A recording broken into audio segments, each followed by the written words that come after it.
இதுக்கப்புறம் இருக்கிற ஒரு ஒன்றையும் நம்ம கொண்டாடணும். அதுதான் நாங்கள் பண்ணிக்கிட்டு இருக்கோம். கொஞ்சம் கேமே வந்து டிசைடிங் பாயிண்டா இருந்தது. பஞ்சாப் டுடே 4 மேட்ச் சென்னைக்கு 4 மேட்ச்ல 1 ஜெயிச்சா கன்ஃபார்ம் உள்ளன. ஈசா கப் லாலிபாப் சப் आरसीबी का ये साला में कप அந்த இல்ல எனக்கு கன்னடத்துக்கு கொத்து இல்ல. SCSK is always SCSK sir. நாங்க பெங்களூர் பார்டர்ல இருந்தா வரோம், கிருஷ்ணகிரில இருந்து வரோம். முகமது கஜினி கூட தோத்துறாரு. RCB க்கு வாய்ப்பே இல்ல. எங்க தலைவர் ரோஹித் வராரு பாருங்க, மும்பை இந்தியன்ஸ் கூட கப் அடிக்கும். RCB க்கு பாலால் முழுவதும் கப் இல்ல. சார்லாம் எங்க கூட மட்டும் நேதன் எல்லிஸ் ஆடிட்டாரு. பத்திரனா ஆடி தான் நாங்களா வின் பண்ணிருக்கோம். மேட்ச் ஆக்சுவலி நல்லா தான் இருந்தது இன்னைக்கு மேட்ச். ஒரு மாதிரி நெயில் பைட்டிங் இதுதான் லாஸ்ட் ஓவர்லாம். நல்ல டார்கெட் கொடுத்துட்டும் ஏன் டிஃபெண்ட் பண்ண முடியல? ஏன் முடியலன்னா மேபி லைக் கண்டினியூஸாக நம்ம லூஸ் பண்ணது மேபி அந்த ஒரு இது பிளேஸ் மேலே கூட இருந்திருக்கலாம்.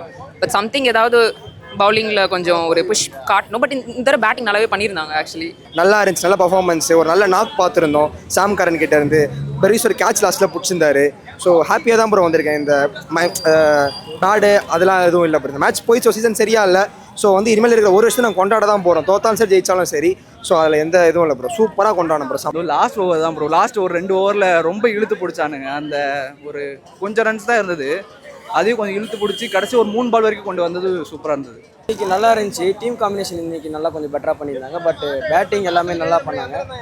கொஞ்சம் ஃபீல்டிங்கில் அந்த பத்திரானா வந்து மேட்ச் வின்னிங் கேட்ச் விட்டார். அதனால வந்து கொஞ்சம் டீம் அப்படியே மாறிடுச்சு. மேட்சே வந்து அப்படியே பஞ்சாபுக்கு போயிடுச்சு. மேட்ச் பார்த்தீங்கன்னா இன்னைக்கு ஃபஸ்ட்டோட இப்போ நல்லா தான் ப்ரோ போச்சு. நல்ல ஒரு ஸ்கோரு, நல்ல ஒரு இது பண்ணாங்க. பட் ஆனால் டிஃபெண்ட் பண்ணதை ஸ்டார்டிங்லேருந்து ஃபஸ்ட்லேருந்து பண்ணியிருந்தாங்கன்னா ஆஸ் யூஸ்வலாக மேட்ச் சிஎஸ்கே எடுத்துருக்கலாம். பட் ஆனால் அவங்க ஸ்டார்டிங்லேருந்து ட்ரை பண்ணல, லாஸ்ட்டாக ட்ரை பண்ணாங்க. அது நான் இந்த டிசிஷன் வந்து இதுவே கிடையாது. ஸ்டார்டிங்லேருந்து ட்ரை பண்ணியிருந்தோம். நல்லா தான் விளையாடிட்டு இருந்தாங்க. ஆனால் என்னென்ன ஃபீல்டிங் கொஞ்சம் மோசமாக இருக்குது. அதனால தான் இன்றைக்கி மிஸ் பண்ணியிருக்கோம். கண்டிப்பாக நல்லாவே தெரியுது ஃபீல்டிங் ரொம்ப மோசமாக இருக்குது. அதுதான் இன்னைக்கு. It was good. நல்ல மேட்ச் தான், ரொம்ப க்ளோஸாக இருந்துச்சு. ஆனால் ரிசல்ட்டு கொஞ்சம் கடைசி வரைக்கும் நல்லா ஆடணும். சாம் கரன் நல்லா ஆடினார். அவ்வளோ ப்ரோ மேட்ச் நல்லா தான் ப்ரோ இருந்துச்சு. இன்னைக்கு பேட்டிங்லாம் நல்லா தான் ப்ரோ விளாண்டோம். பவுலிங் தான் ப்ரோ கொஞ்சம் சொதப்பிட்டாங்கன்னா பேட்டிங் பிச்சு தான் ப்ரோ. பேட்டிங் பிச்சு கடைசியில் ஜகலுக்கு 4 விக்கெட் விட்டெல்லாம் ரொம்ப கஷ்டம் ப்ரோ. அது வந்து கொஞ்சம் தவிர்த்துருக்கலாம் ப்ரோ. ஃபஸ்ட்டு மேட்ச் வரும்போது கூட பேட்டிங் யூனிட்டும் சரியில்லை, பவுலிங் யூனிட்டும் சரியில்லை. இப்போ இங்கே நான் இப்போ செகண்ட் மேட்ச்சில் வரும்போது இப்போ பேட்டிங் நல்லாவே பண்ணாங்க. மெயினாக பிராவிஸும் சாம் கரனும் நல்லா பார்ட்னர்ஷிப் போட்டு நல்லா இப்போ 16 ஓவர்ஸுக்கு வந்து 150 ஃபார் 3 என்னமோ அப்போ வந்தாங்க. அது கூட பிரச்சனை இல்லை. அப்புறம் கடைசியில் தலை வந்தார், ஒரு 10 ரன் ஆனார், போயிட்டார். இப்போ அது ஒன்றும் பிரச்சனை இல்லை. எப்படி இருந்துச்சு? ஓகே, சிஎஸ்கே வின் பண்ணணும்னு நினச்சோம். லைக் ஹோப்ஸ் இருந்தது, பட் இப்படி பண்ணிட்டாங்க. பத்திரனா ரொம்ப டிசப்பாயின்மெண்ட். போன மேட்சும் அப்படி தான், இந்த மேட்சும் அப்படி தான். நேதன் எல்லிஸ் RCB கூட இருக்கு சின்னசுவாமியில், எப்படி இருக்கும்னு நினைக்கிறீங்க? ப்ரோ ஓப்பனாக சொல்லணும்னா நம்ம டீமில் நிறைய சேஞ்சஸ் பண்ணுறாங்க. ஏன்னா அவங்களுக்கே ப்ராப்பரான ஸ்குவாட் என்ன செட் பண்ண தெரியாமல் ப்ராசஸில் இருக்கிறாங்க. ஸோ நம்ம வந்து RCB ஜெயிப்போம் தோப்போன்றது இல்லை. யார் ஜெயிச்சாலுமே நம்ம கேமாக பார்க்க போகிறோம். RCB நம்ம வந்து நம்மளுடைய நெருங்கிய நண்பர்களும் சொல்லலாம், நம்மளுடைய நெருங்கிய எதிரியும் சொல்லலாம். ஆனால் என்னன்னு தெரில, மேமும் சின்னசாமி அங்கே போகிறாங்க, பார்ப்போம் எப்படி இருக்கும். ரொம்ப டஃப்பாக தான் இருக்கும். சிஎஸ்கே கொஞ்சம் புஷ் பண்ணால் பண்ணிடலாம் அட்லீஸ்ட். அவங்களோட ஃபார்ட்ரஸ் அதே மாதிரி நம்ம ஃபோர்ட்ரஸ் வந்து பஞ்சாப் வின் பண்ணாங்கல்ல. ஸோ அதே மாதிரி ஆப்போனன்ட் ஃபோர்ட்ரஸ் போய் நம்ம கூட வின் பண்ணலாம் தான். யார் இந்த சீசன் வின் பண்ணுவாங்க ப்ரோ? எனக்கு வந்து நம்பிக்கை வந்து மும்பை மேலே இருக்குது ப்ரோ. கம்பேக்னா என்ன அப்படின்றத வந்து சூப்பராக சொல்லிட்டு வந்துட்டு இருக்காங்க. மும்பையில் நம்பிக்கை இருக்குது. RCB கண்டிப்பாக வரும் ப்ரோ பிளே ஆஃப். அதில் மாற்று கருத்தே கிடையாது. ஆனால் அது யூனிவர்சல் ட்ரூத். அவங்க கப் அடிக்க மாட்டாங்க, எம்ஐ கப் அடிப்பாங்க ப்ரோ. இந்த சீசன் அப்ஃப்ரண்ட் வந்து RCB இருக்குது.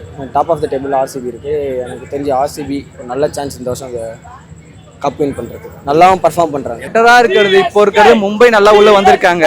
ஸோ அவங்களுக்கு நிறைய வாய்ப்பு இருக்குன்னு நினைக்கிறேன். ஏன்னா கண்டினியூஸாக வின் பண்ணிட்டு வராங்க. ஸோ லாஸ்ட் ஒரு 6 மேட்ச் அப்படியே கண்டினியூஸாக வின் பண்ணியிருக்காங்க. ஸோ அவங்க நல்ல இதில் இருக்காங்க. ஸோ அவங்க வின் பண்ணுவாங்கன்னு எனக்கு தோணுது. எங்கள் பங்காளி மும்பை அடிப்பாங்க. பங்காளி மும்பை தான். RCB ஜெயிக்கக்கூடாது. RCB ஜெயிக்க எதனால ஜெயிக்கக்கூடாதுன்றீங்க? அவங்க எங்களை ஓட்டிக்கிட்டே இருப்பாங்க. ஆனால் அவங்க ஜெயிக்கவே கூடாது. GT or DCS RCB வரவே கூடாது. வேண்டாம் தெரில. இந்த வருஷம் வந்து நம்ம பங்காளி செம்மை இருக்காங்க ப்ரோ. RCB கப் அடிக்கக்கூடாதா? RCB ஃபேன்ஸ்காண்டி அவங்க கப் அடிக்கக்கூடாது ப்ரோ. வாய் ஓவரா பேசுகிறாங்க ப்ரோ அவங்க லாலிபாப் பாய்ஸு. ஸோ எனக்கு RCB தான். சிஎஸ்கேலாம் RCB-யா? RCB தான். கப்பு RCB தான் ப்ரோ. சன்ரைசர்ஸ் ஃபேன் மாதிரி தெரியுது. நம்மளுக்கு RCB ஜெயிச்சா போதும் ப்ரோ. ஹைதராபாத்ல வர வேண்டாம். ஹைதராபாத் வராது ப்ரோ. எப்படி ப்ரோ வரும்? இவனை போல சொல்ல மாட்டேன் நான். சிம்பிள் ஒரு 3 டேஸாக 4 டேஸாக நீங்கள் பார்த்தீங்கன்னா ஃபுல்லாகவே எம்ஐக்கும் ஆர்சிபிக்கும் ரைவல்ரி மாதிரி ஃபுல்லாக இன்ஸ்டாகிராம்லையும் எல்லாத்துலையும் எடுத்து போயிட்டுருக்காங்க. அப்படிலாம் கிடையவே கிடையாது. ஈஸியாக மும்பை கிளென்ஸ் பண்ணுவாங்க. ஸோ பத்திரானா இந்த சீசனே சரியாக பெர்ஃபார்ம் பண்ண போயிட்டு இருக்காரு. பட் ஏன் அவர் டீமில் வந்து சேஞ்ச் பண்ணல அவர் எடுத்துட்டு? இப்போ ஓப்பனிங்கில் பார்த்தீங்கன்னா ரச்சினியும் தூக்கிட்டாங்க, கான்வேயும் தூக்கிட்டாங்க. அவங்களாம் ஒரு எக்ஸ்பீரியன்ஸான பேட்ஸ்மேன். அவங்கள தூக்கிட்டு யங்ஸ்டர்ஸ்க்கு சான்ஸ் கொடுக்கும்போது பவுலிங் சைடில் யங்ஸ்டர் சரியாக பெர்ஃபார்ம் பண்ணாது. ஏன் எக்ஸ்பீரியன்ஸ் அஸ்வின்லாம் உள்ளே கொண்டு வரலாம், இல்லை வேறு ஏதாவது சேஞ்ச் பண்ணி? சிம்பிள் ப்ரோ, தோனியே ஒரு இதில் போஸ்ட் மேட்ச்சில் சொல்லிட்டாரு, நாங்கள் வந்து எக்ஸ்பீரியன்ஸ் பண்ணிகிட்டு இருக்கோம். ஏன்னா வந்து இதுக்கு முன்னாடி வரைக்கும் பார்த்தீங்க அப்படின்னா ஓல்டு பிளேஸ் அடிச்சிட்டு இருந்தாங்க. இந்த சீசன் பார்த்தீங்கன்னா ஈஸியாக 200 அடிக்கிறாங்க. யார் அப்படின்னா யங்ஸ்டர்ஸ் தான் பண்ணிக்கிட்டு இருக்காங்க. ஸோ சிஎஸ்கே ஃப்ராங்காக சொல்லணும்னா அவங்க வந்து இப்போ எக்ஸ்பெரிமெண்ட்டில் இருக்காங்க. தலை தோனி ஸ்டைலில் சொல்லணும் அப்படின்னா ஒரு மேட்ச் 2 மேட்ச் ஆளுன்றதுக்காக அந்த பிளேயரை மாற்ற மாட்டார்.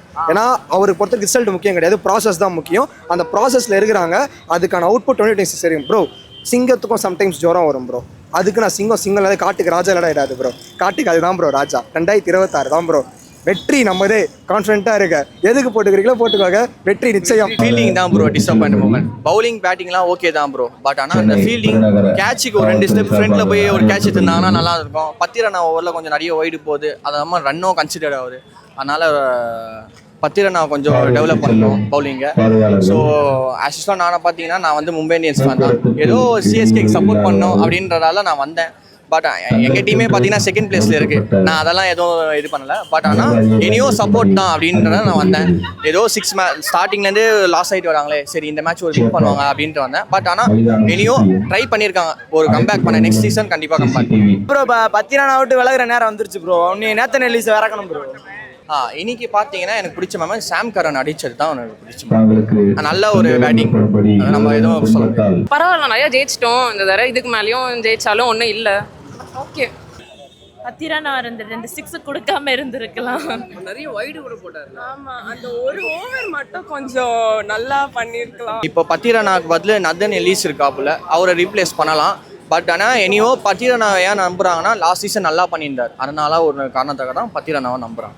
இன்னும் நல்லாவே ட்ரை பண்ணணும் பவுலிங்க்கு. எனக்கு தெரிஞ்சு ரொம்ப அவங்க ட்ரை பண்ண, இங்கே வந்து தான் அவங்க ரிகர்சலே பண்ணுற மாதிரி இருக்குது. பார்த்தாலே தெரியுது, இங்கே வந்து சும்மா கேட்ச் பிடிச்சி விளையாடுற மாதிரி இருக்குது.